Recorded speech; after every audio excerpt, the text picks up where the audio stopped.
کی آیت ہمیں یہ بتلاتی ہے کہ نفع اور نقصان کا مالک صرف اللہ رب العالمین ہے. اللہ رب العالمین کے علاوہ نفع اور نقصان کا مالک کوئی دوسرا نہیں ہو سکتا ہے. نہ تو کوئی ولی ہو سکتا ہے، نہ تو کوئی پیر ہو سکتا ہے، نہ تو کوئی فقیر ہو سکتا ہے، نہ تو کوئی سجادہ نشین ہو سکتا ہے، نہ قبر کے پجاری ہو سکتے ہیں، نہ قبر کے مجاور ہو سکتے ہیں، اور نہ کوئی بڑا سے بڑا بزرگ جو اپنے آپ کو کہتا ہے یا جن کو لوگوں نے کیا ہے بزرگی کا درجہ دے دیا ہے، وہ نہیں ہو سکتا ہے نفع نقصان کا مالک. اپنے آپ کو بھی وہ نفع نقصان نہیں پہنچا سکتا ہے. جائے کہ دوسرے کو نفع نقصان پہنچائے، دوسرے کی فریاد رسی کرے اور دوسرے کی بھلا کیا ہے وہ کر سکے یا برا کر سکے. یہ قرآن کریم کی چند آیتیں تھیں جن سے یہ معلوم ہو رہا تھا، جن سے ہمیں یہ پتہ چل رہا تھا کہ نفع اور نقصان کا مالک صرف اللہ رب العالمین ہے. شریعت اسلامیہ نے، قرآن کریم نے اور جناب محمد رسول اللہ صلی اللہ علیہ وسلم نے ہمیں یہ عقیدہ دیا ہے کہ اسی عقیدے کے تحت ایک مسلمان کو، ایک انسان کو دنیا میں زندگی بسر کرنی ہے کہ معبود صرف اللہ رب العالمین ہے، عبادت کے لائق صرف اللہ رب العالمین ہے، اور نفع نقصان کا مالک صرف اللہ رب العالمین ہے. پوری کائنات کے نظام ان کے ہاتھ میں ہے، ان کے علاوہ کوئی نفع نقصان کا مالک نہیں، کوئی کچھ بھی نہیں کر سکتا ہے. ان الحمد للہ نحمده ونستعینه ونستغفره ونعوذ باللہ من شرور انفسنا ومن سیئات اعمالنا. من يهده الله فلا مضل له ومن يضلل فلا هادي له. واشهد ان لا اله الا الله وحده لا شريك له واشهد ان محمدا عبده ورسوله. اما بعد فان خير الحديث كتاب الله وخير الهدي هدي محمد صلى الله عليه وسلم وشر الامور محدثاتها وكل محدثه بدعه وكل بدعه ضلاله وكل ضلاله في النار. اعوذ بالله من الشيطان الرجيم. بسم الله الرحمن الرحيم. يا أيها الذين آمنوا اتقوا الله حق تقاته ولا تموتن إلا وأنتم مسلمون. يا أيها الناس اتقوا ربكم الذي خلقكم من نفس واحدة وخلق منها زوجها وبث منهما رجالا كثيرا ونساء واتقوا الله الذي تساءلون به والأرحام إن الله كان عليكم رقيبا. يا أيها الذين آمنوا اتقوا الله وقولوا قولا سديدا يصلح لكم أعمالكم ويغفر لكم ذنوبكم ومن يطع الله ورسوله فقد فاز فوزا عظيما. بسم الله الرحمن الرحيم. قل لا أملك لنفسي نفعا ولا ضرا إلا ما شاء الله. رب اشرح لي صدري ويسر لي أمري واحلل عقدة من لساني يفقهوا قولي. ربي زدني علما ربي زدني علما ربي زدني علما. تمام قسم کی تعریفات وحدہ لا شریک خالق کائنات مالک ارض و سما کے لیے ہیں، اور لاکھوں کروڑوں درود و سلام ہو اس ہستی اقدس و مقدس پر جن کا نام نامی اسم گرامی محمد اکرم صلی اللہ علیہ وسلم ہے. وہ ذاتی مقدسہ مبارکہ مطہرہ کہ رب العزت نے جنہیں رحمت کائنات بنا کر بھیجا اور جن کے ذریعے اہل کائنات کی ہدایت اور ان کی رہبری کا بندوبست فرمایا. محمد رسول اللہ صلی اللہ علیہ وسلم اس دنیا میں اللہ کے آخری نبی آخری رسول بنا کر مبعوث کیے گئے، جنہوں نے دنیائے انسانیت کے سامنے ایک مکمل نظام زندگی اور ایک مکمل نظام حیات پیش کیا ہے. قرآن نے اسے اسلام سے تعبیر کیا ہے ان الدین عند اللہ الاسلام، کہ اللہ تعالیٰ کے نزدیک دین صرف اسلام ہے، اور اسلام کے علاوہ جو بھی دین اور مذہب اس دنیا میں پایا جاتا ہے اللہ رب العالمین کی نظر میں اسے کوئی حیثیت اور درجہ حاصل نہیں ہے. محمد رسول اللہ صلی اللہ علیہ وسلم کے نبی بننے کے بعد اب تمام انسانوں کے لیے ضروری ہے کہ ان کے اوپر ایمان لائے، ان کی لائی ہوئی شریعت کے مطابق زندگی گزارے، ان کے بتائے ہوئے طریقے کے مطابق اپنے آپ کو چلائے. تو جو شخص جناب محمد رسول اللہ صلی اللہ علیہ وسلم کو زندگی کے ہر شعبے میں، ہر موڑ میں اپنا آئیڈیل، اسوہ اور نمونہ تسلیم کرے گا، ان کے لیے دنیا اور آخرت میں کامیابی ہے، اور جو شخص اس سے ہٹ کر زندگی گزارے گا ان کے لیے ناکامی ہے، نامرادی ہے، ہلاکت و بربادی ہے۔ قرآن کریم سے جو آیت پڑھی گئی ہے انشاءاللہ تعالیٰ اسی کے ضمن میں گفتگو ہوگی۔ آج کے خطبے کا موضوع ہوگا ماہ سفر اور ان کی نحوستیں، عقیدہ توحید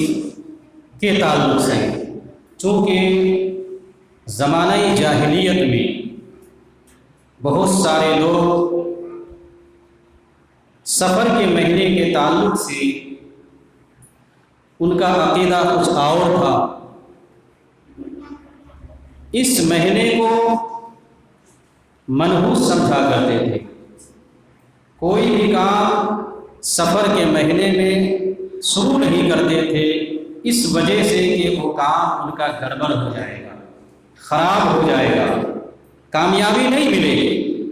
اس لیے ماہ سفر میں وہ کام کو شروع نہیں کرتے تھے، اس مہینہ کو منحوس سمجھتے تھے، اس سے بدسکونی لیتے تھے۔ یہ سفر کا مہینہ چل رہا ہے اور غالباً آج سفر کی 11 تاریخ ہے، اس کے بعد ربیع الاول کا مہینہ آنے والا ہے، جس میں اہل بدعت اور مسلمانوں کا ایک بہت بڑا طبقہ جناب محمد رسول اللہ صلی اللہ علیہ وسلم کے تعلق سے عید میلاد النبی مناتے ہیں، جشن مناتے ہیں۔ انشاءاللہ تعالیٰ اگر موقع ملا تو اس کے تعلق سے بھی گفتگو ہوگی۔ تو آئیے سب سے پہلے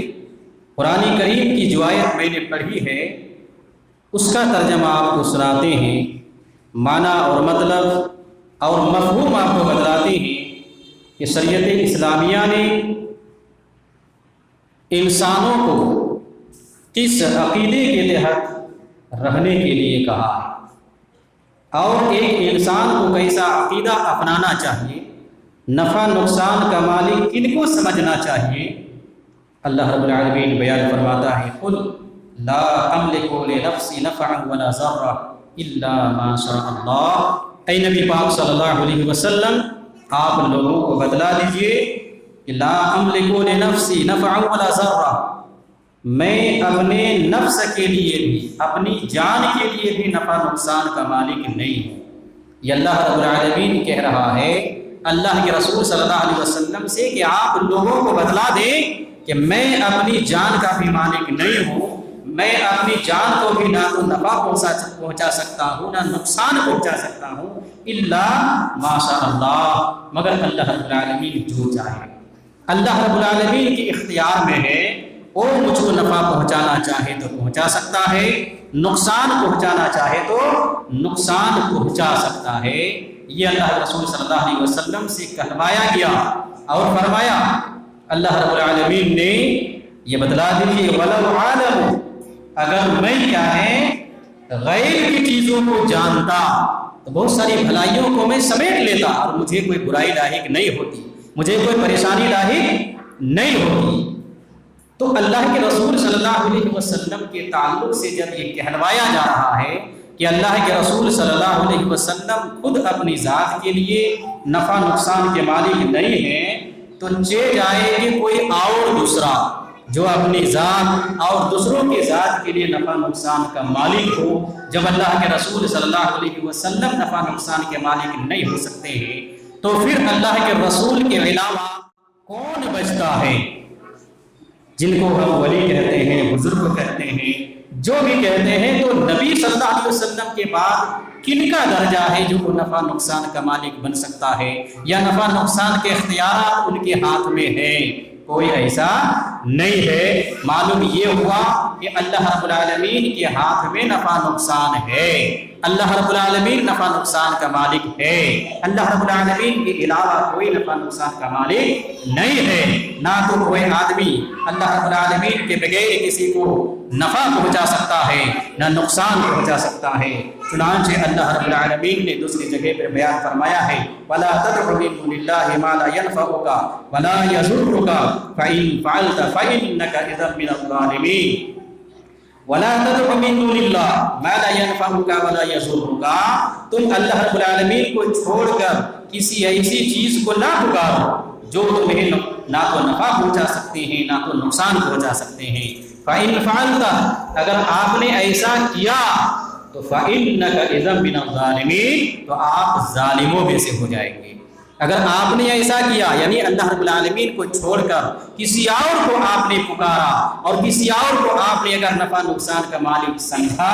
تو آپ ظالموں میں سے ہو جائیں گے، آپ گمراہ لوگوں میں سے ہو جائیں گے۔ وَإِن يَمْسَسْكَ اللَّهُ بِضُرٍّ فَلَا كَاشِفَ لَهُ إِلَّا هُوَ، اللہ رب العالمین کسی کو اگر نقصان پہنچانا چاہے تو اسے کوئی دور نہیں کر سکتا ہے الا هو، مگر اللہ رب العالمین ہی دور کر سکتا ہے۔ وَإِن يُرِدْكَ بِخَيْرٍ، اور اللہ رب العالمین اگر کوئی کیا ہے بھلائی پہنچانا چاہے تو اس بھلائی کو کوئی روک بھی نہیں سکتا۔ اللہ رب العالمین بھلائی پہنچانا چاہے تو اس بھلائی کو کوئی روک نہیں سکتا ہے،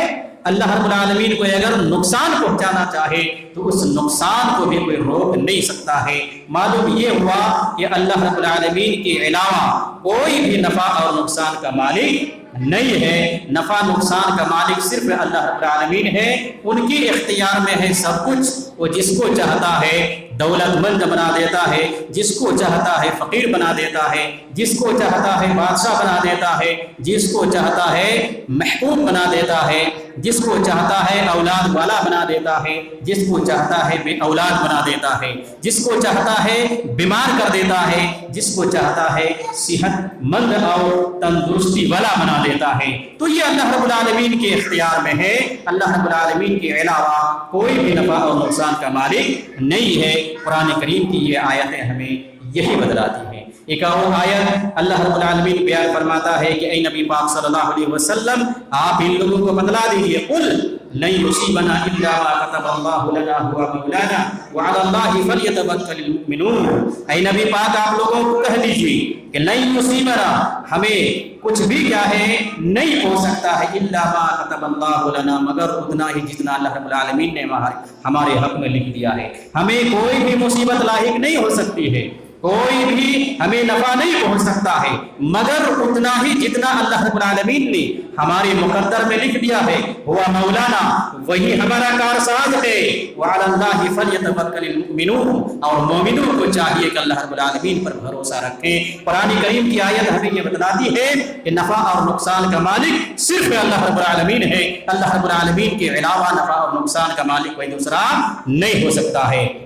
نہ تو کوئی ولی ہو سکتا ہے، نہ تو کوئی پیر ہو سکتا ہے، نہ تو کوئی فقیر ہو سکتا ہے، نہ تو کوئی سجادہ نشین ہو سکتا ہے، نہ قبر کے پجاری ہو سکتے ہیں، نہ قبر کے مجاور ہو سکتے ہیں، اور نہ کوئی بڑا سے بڑا بزرگ جو اپنے آپ کو کہتا ہے یا جن کو لوگوں نے کیا ہے بزرگی کا درجہ دے دیا ہے، وہ نہیں ہو سکتا ہے نفع نقصان کا مالک۔ اپنے آپ کو بھی وہ نفع نقصان نہیں پہنچا سکتا ہے، چاہے جائے کہ دوسرے کو نفع نقصان پہنچائے، دوسرے کی فریاد رسی کرے اور دوسرے کی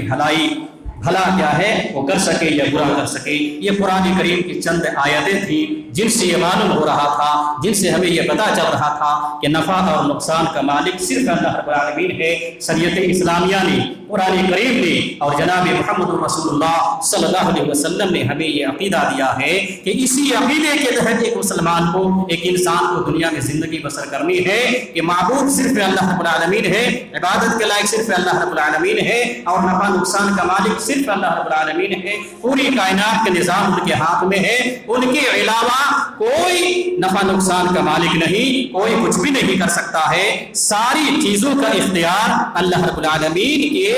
ہاتھ میں ہے، وہ اس کے کیا ہے مدبر ہے۔ ایک مسلمان کا یہ عقیدہ ہونا چاہیے۔ جب یہ عقیدہ ان کا درست ہو جائے گا تو پھر اب جو ایک عمل کریں گے، نماز کی شکل میں، روزہ کی شکل میں، حج اور زکات کی شکل میں، دوسرے اور نیک اعمال کی شکل میں، تو وہ نیکیاں ان کی قبول ہوں گی۔ اگر یہ عقیدہ اگر درست نہیں ہوگا، عقیدے میں اگر جھول ہوگا، تو پھر ان کے کوئی بھی نیک عمل قابل قبول نہیں ہوگا۔ آئیے حدیث رسول سنتے ہیں کہ جناب محمد رسول اللہ صلی اللہ علیہ وسلم نے اس کے تعلق سے کیا بیان فرمایا ہے۔ وعلم، ایک حدیث ہے، وعلم ان الامہ لو اجتمعت علی ان ينفعوک، اللہ کے رسول صلی اللہ علیہ وسلم بیان فرماتے ہیں کہ پوری امت اگر اس بات پر متفق ہو جائے کہ آپ کو وہ نفع پہنچائیں تو ہرگز وہ نفع نہیں پہنچا سکتے ہیں مگر اتنا ہی جتنا اللہ رب العالمین نے لکھ دیا ہے۔ پوری امت اگر آپ کو کیا ہے نقصان پہنچانے پر تل جائے، ایڑی چوٹی کے زور لگا دے، لیکن ذرہ برابر وہ آپ کو نقصان نہیں پہنچا سکتے ہیں مگر اتنا ہی جتنا اللہ رب العالمین نے آپ کے مقدر میں لکھ دیا ہے۔ یہ اللہ کے رسول صلی اللہ علیہ وسلم نے بیان فرمایا ہے کہ پوری کائنات مل کر، پوری امت مل کر، جن و انس مل کر، سارے لوگ مل کر، دنیا کے سارے لوگ، آسمان کے سارے فرشتے، تمام کے تمام یہ مل کر بھی کسی کو اگر نفع پہنچانے کا ارادہ کر لے تو نہیں پہنچا سکتے ہیں، کسی کو اگر نقصان پہنچانے کا ارادہ کر لے تو نہیں کر سکتے ہیں مگر اتنا ہی جتنا اللہ رب العالمین نے مقدر میں لکھ دیا ہے۔ یہ اللہ کے رسول صلی اللہ علیہ وسلم نے تعلیم دی ہے، یہ حدیث ہے۔ یہ عقیدے کے تعلق سے تمہید کیا ہے باندھنے کا مقصد یہ تھا کہ یہ جو سفر کا مہینہ جو شروع ہوا ہے اور زمانہ جاہلیت میں ان کے تعلق سے جو لوگوں کا عقیدہ تھا یہ ہمیں بتلانا ہے کہ لوگوں کا عقیدہ کیا تھا اور ایک مسلمان کا عقیدہ کیا ہونا چاہیے کہ صرف اللہ رب العالمین نفع نقصان کا مالک ہے، اللہ رب العالمین داتا ہے، اللہ رب العالمین سب کچھ دے سکتا ہے، اللہ رب العالمین سب کچھ لے سکتا ہے، ساری چیزوں کا اللہ رب العالمین مالک ہے اور وہ کائنات کا مدبر ہے اور کائنات کا چلانے والا ہے اور ساری چیزوں کا اختیار اللہ رب العالمین کے ہاتھ میں ہے۔ یہ ایک مسلمان کا عقیدہ ہونا چاہیے۔ زمانہ جاہلیت میں سفر کے مہینے کو کیونکہ منحوس لوگ سمجھا کرتے تھے، چنانچہ اللہ کے رسول صلی اللہ علیہ وسلم نے ایک حدیث میں بیان کیا ہے لا عدوى ولا طیارۃ ولا حامۃ ولا سفر۔ یہ اللہ کے رسول صلی اللہ علیہ وسلم بیان فرماتے ہیں کہ لا عدوى کوئی بیماری متعدی نہیں ہوتی ہے، ولا طیارہ اور بدسگونی لینا یہ درست نہیں ہے، ولا حامۃ اور کوئی پرندہ بھی کیا ہے منحوس نہیں ہوتا ہے،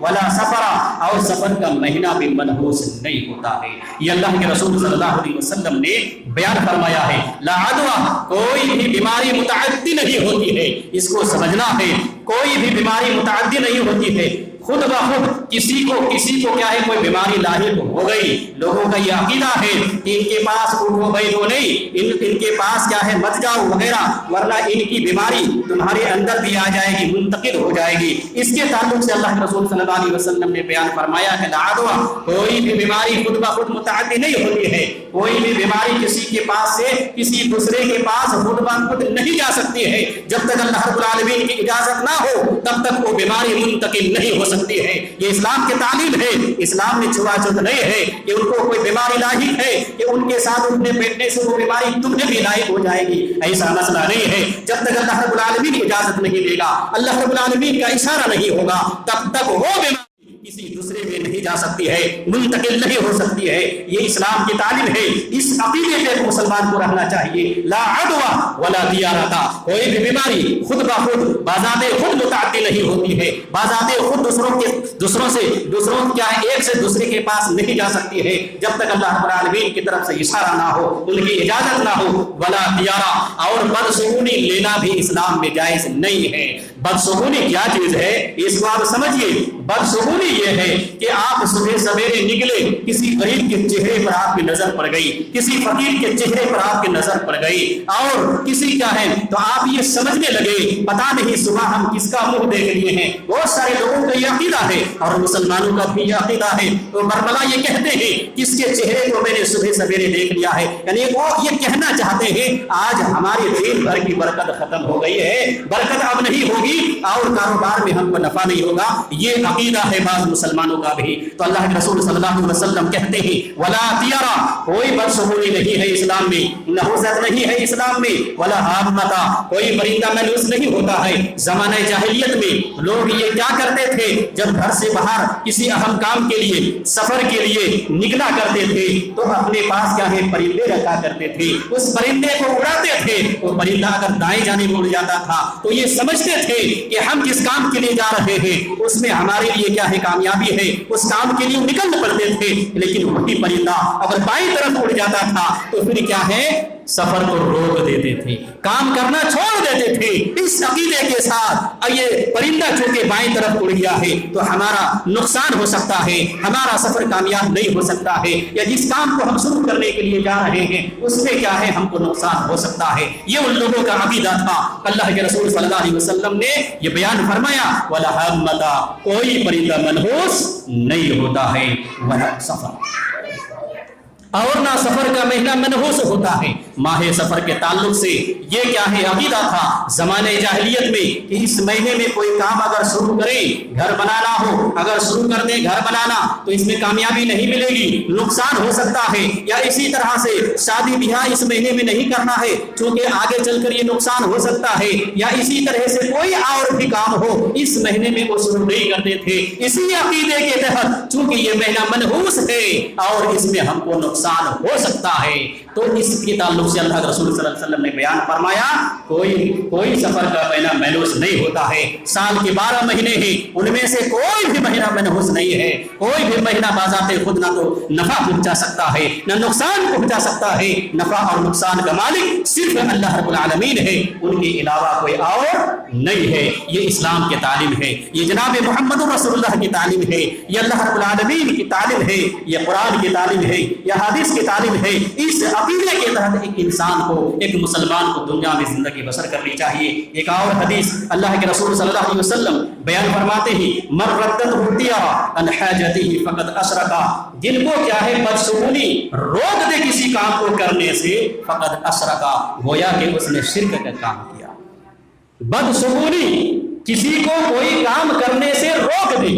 آدمی کوئی کام کرنے کے لیے جا رہا ہے اور فوراً کیا ہے ان کے ذہن میں آیا یہ تو سفر کا مہینہ ہے، یا تو فلاں کے چہرے مہینے دیکھ لیا ہے، یا اسی طرح سے کیا ہے گھروں میں بھی ایسا ہوتا ہے، مسلمانوں میں بھی ایسا ہوتا ہے، کسی وجہ سے کیا ہے گھر میں کوئی نقصان ہو گیا، فوراً اس نقصان کے ذمہ دار اپنی اولاد میں سے کسی کو کیا ہے ٹھہرا دیتے ہیں، یا اپنی کمزور بیوی کو ٹھہرا دیتے ہیں کہ اس منحوس بیوی کی وجہ سے یہ نقصان ہو گیا، یا اس منحوس بیٹے یا بیٹی کی وجہ سے نقصان ہو گیا۔ اللہ کے رسول صلی اللہ علیہ وسلم بیان فرماتے ہیں من ردت ہدیہ عن حاجتہ فقد اشرکا، جن کو یہ بدشگونی کسی کام سے روک دے گویا کہ اس نے شرک کیا۔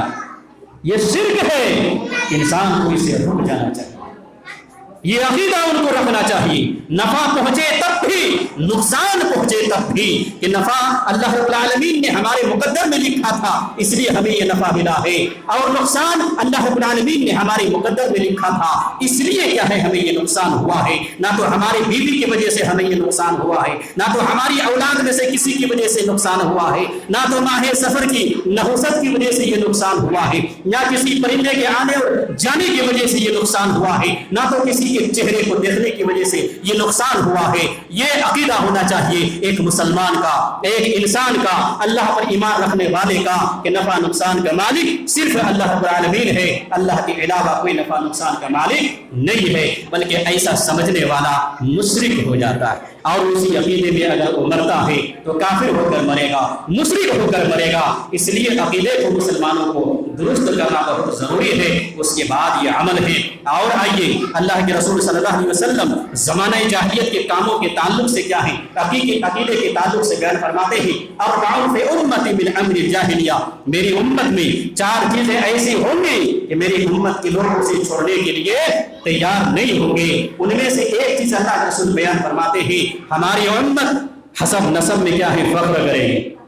دوسرے کے نسب پر تانا زنا کرے گی، تانا زنی کرے گی، اور اسی طرح سے والاستسقاء بالنجوم، اور ستاروں کے ذریعے سے کیا ہے وہ بدفانی لیں گے، نیکفانی لیں گے، ستارے کو اور تاروں کو مؤثر سمجھیں گے، اور اسی طرح سے والریاح اور نوحہ بھی کریں گے۔ یعنی یہ 4 چیزیں ہماری امت میں بھی پائی جائیں گی۔ ہماری امت کے لوگ ان 4 چیزوں کو چھوڑنے کے لیے جلدی راضی نہیں ہوں گے، اور آپ دیکھیں گے یہ چاروں چیزیں کیا ہیں موجود ہیں کہ لوگ حسب پر اور حسب پر کیا کرتے ہیں؟ فخر کرتے ہیں، دوسرے کے نسب پر تانا زنی کرتے ہیں، اور بہت سارے لوگ ایسے ہیں کہ ستارے کو مؤثر سمجھتے ہیں کہ فلاں ستارے کی وجہ سے بارش ہوئی ہے، فلاں ستارے کی وجہ سے یہ نفع ہوا ہے، فلاں ستارے کی وجہ سے یہ نقصان ہوا ہے۔ یہ مسلمانوں کا بھی عقیدہ ہے، غیر مسلموں کا عقیدہ تو ہے ہی ہے، بعض مسلمانوں کا بھی یہ عقیدہ ہے۔ اور نوحہ کسی عزیز کے مرنے پر کیا ہے؟ یہ نوحہ تو جاری ہے، لوگ کیا ہے؟ روتے دھوتے ہیں، چہرے پیٹتے ہیں، گریبان پھاڑتے ہیں، اپنے عزیز و اقارب کا باقاعدہ طور پر ان کی خوبیوں کو بیان کر کے، ان کی بہادری کو بیان کر کے، ان کے نیک اعمال کو بیان کر کے وغیرہ روتے دھوتے ہیں۔ اسلام نے کیا ہے؟ اس نوحہ کو حرام کرا دیا ہے، یہ جائز اور درست نہیں ہے۔ کسی عزیز اور قریبی رشتے دار کی موت پر کیا ہے؟ خود بخود آنکھ سے آنسو نکل آئے، یہاں تک تو جائز ہے، لیکن اس کے نام پر کیا ہے؟ نام لے لے کر رونا، چہرے کو پیٹنا، گریبان پھاڑنا وغیرہ، یہ سب اسلام نے کیا ہے؟ حرام کرا دیا ہے۔ تو معلوم یہ ہوا کہ نفع اور نقصان کا مالک صرف اللہ رب العالمین ہے۔ کسی اور کو نفع نقصان کا مالک کوئی اگر سمجھتا ہے تو گویا کہ اس نے شرک کیا۔ آئیے ایک حدیث اور بتلاتے ہیں، اس کے بعد اپنی بات کو ختم کرتے ہیں۔ صلح حدیبیہ کا موقع ہے، اللہ کے رسول صلی اللہ علیہ وسلم 1400 صحابہ کرام کو لے کر عمرہ کرنے کے لیے گئے ہوئے تھے۔ مقام حدیبیہ میں ٹھہرے اللہ کے رسول صلی اللہ علیہ وسلم، رات کے وقت بارش ہوئی، صبح آپ صلی اللہ علیہ وسلم اٹھے، آپ نے فجر کی نماز پڑھائی، اور اس کے بعد آپ نے صحابہ سے پوچھا هل تدرون ماذا قال ربكم؟ اس رات بارش ہوئی تھی، اور اس کے بعد آپ فجر کے وقت کیا اٹھے اور آپ نے نمازیں پڑھائی، اور اس کے بعد صحابہ سے پوچھا هل تدرون ماذا قال ربكم؟ کیا تم سب کو پتا ہے کہ تمہارے رب نے کیا ہے، کیا کہا ہے؟ تو صحابہ نے کہا اللہ اور اس کے رسول زیادہ جانتے ہیں، ہم لوگوں کو اس کے بارے میں کوئی علم نہیں ہے۔ تو اللہ کے رسول صلی اللہ علیہ وسلم نے بیان فرمایا قال من اصبح من عبادی مؤمن بی وکافر فاما من قال مطرنا بفضل اللہ ورحمتہ فذلک مؤمن بی وکافر بالکواکب۔ یہ اللہ رب العالمین نے کیا ہے یہ بیان فرمایا ہے، قال من اصبح من عبادی، میرے بندوں میں سے کچھ لوگ کیا ہے مؤمن بی وکافر، میرے بندوں میں سے کچھ لوگوں نے حالت کفر میں صبح کی ہے، کچھ لوگوں نے حالت ایمان میں صبح کی ہے، کچھ لوگ مومن کی حالت میں صبح کیے، کچھ لوگ کافر کی حالت میں صبح کیے۔ یہ اللہ کے رسول صلی اللہ علیہ وسلم نے بیان فرمایا کہ یہ اللہ رب العالمین نے کہا ہے کہ میرے بندوں میں سے کچھ لوگوں نے کافر کی حالت میں کیا ہے صبح کی ہے، کچھ لوگوں نے مومن کی حالت میں صبح کی ہے۔ پھر اللہ کے رسول تصریح کرتے ہیں، مزید تفصیل بیان کرتے ہیں فَأَمَّا مَنْ قَالَ مُطِرْنَا بِفَضْلِ اللَّهِ وَرَحْمَتِهِ، جس آدمی نے یہ کہا کہ اللہ رب العالمین کے فضل سے، ان کے کرم سے اور ان کی رحمت کی وجہ سے یہ بارش ہوئی ہے، جس نے یہ کہا ہے اور جن کا یہ عقیدہ ہے فَذَلِكَ مُؤْمِنٌ بِي وَكَافِرٌ بِالْكَوَاكِبِ، گویا کہ وہ مومن ہے، میرے پر اس کا ایمان ہے، اللہ پر ایمان ہے، اور کواکب یعنی ستاروں اور تاروں کا انہوں نے انکار کیا، ان کے ساتھ کفر کیا، یعنی ان کو انہوں نے غیر مؤثر سمجھا، تو ایسا آدمی مومن ہے جس نے اس عقیدے کے تحت کیا صبح کی ہے۔ اور ایسا انہوں نے کہا ہے کہ اللہ رب العالمین کے فضل و کرم سے اور ان کی رحمت سے بارش ہوئی ہے، تو اس نے کیا ہے ستاروں کے اثر کو کیا ہے انہوں نے مؤثر ان کو نہیں سمجھا، گویا کہ اس نے مجھ پر ایمان لایا ہے، مجھ پر یقین رکھتا ہے، اللہ رب العالمین پر یقین رکھتا ہے کہ نفع نقصان کا مالک اللہ ہے۔ لیکن جس نے یہ کہا ہے کہ یہ جو آج رات بارش ہوئی ہے یہ فلاں ستارے کی وجہ سے ہوئی ہے، اس ستارے کی وجہ سے بارش ہوئی ہے، گویا کہ اس نے کیا ہے مجھے انکار کیا، اللہ رب العالمین کا انکار کیا، شریعت کا انکار کیا، اور ستارے اور تاروں پر ان کا ایمان ہو گیا کہ ان کو انہوں نے نفع نقصان کا مالک سمجھ لیا، اس نے حالت کفر میں صبح کی، اس نے حالت کفر میں صبح کی ہے۔ یہ اللہ کے رسول صلی اللہ علیہ وسلم نے بیان فرمایا۔ کیا معلوم ہوا اللہ کے رسول صلی اللہ علیہ وسلم کے اس حدیث سے کہ اللہ رب العالمین ہی